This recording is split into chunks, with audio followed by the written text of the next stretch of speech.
All right, so you've lost pressure to the irrigation, not the house. This is for the irrigation of the property, and you're trying to figure out what to do. So what could happen is you come in here, and you hear this noise, right? First of all, go ahead and shut that off. What that is that's the pump that pumps water from the water holding tank next door to here that has come from the back pump. All this system does is help pressurize the system because it's, you know, it goes throughout the whole property. Is it necessary? Not necessarily. The whole system will run off the back pump just fine, but when you're running sprinklers, like for example, the garden, I'll be running probably sprinklers for maybe 2 or 3 hours at a time. And what you do is you have that backup water. You have this system that will help keep that system pressurized when you're running that much water. If you're not running that much water, it doesn't matter. You can come in here, you can turn that off, you can leave it off, as a matter of fact. It's no big deal. However, right now you're at the situation where you're not getting water from the back well. So here's the first thing you do. You come in here and make sure that's turned off. You don't want that running and burning up that motor. And now we're going to go to step 2.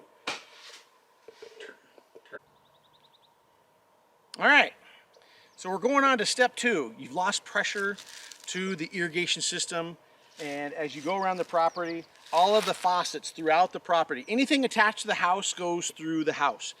Everything else is on the outside irrigation system going off the pump in the back. So if you've lost pressure, this is step 2 that you need to do in order to repressurize the system. Right here is the main valve. You're going to go ahead, you can turn that sideways, just like so. Now that's shut off, and that's gonna keep it from trying to pressurize the whole system at once. Makes it a whole lot easier to get the system pressurized. So you're gonna turn that like that.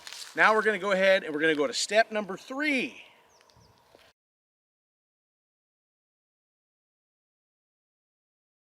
Okay, that's okay. All right, so we're on to step number 3. Okay, again, this is how to pressurize the main irrigation system here at the house. We got a couple of things. Now, I showed you step number 2 where you turned off the water. You can do this one too. This one I found is a lot harder. That's actually how I broke that off. That's why I do the one up there. It's just easier to turn and it works just the same. So, simple. It's just like the house. Here's the pressure. That's going to be down on 0. Here's the little switch. You're going to take that little knob right there. You're going to push that little switch back there. You're going to hear it click. You're going to hold it there. You're going to let it run until you feel the pressure has gone all the way up. Then you go ahead and put it back in its normal position, and it'll continue to run on its own. So once that's up and going, now all you have to do is to get the pressure back on the whole system is go back to step number 2, turn that water on, and you'll have a system that's repressurized. That should be it. Pretty simple.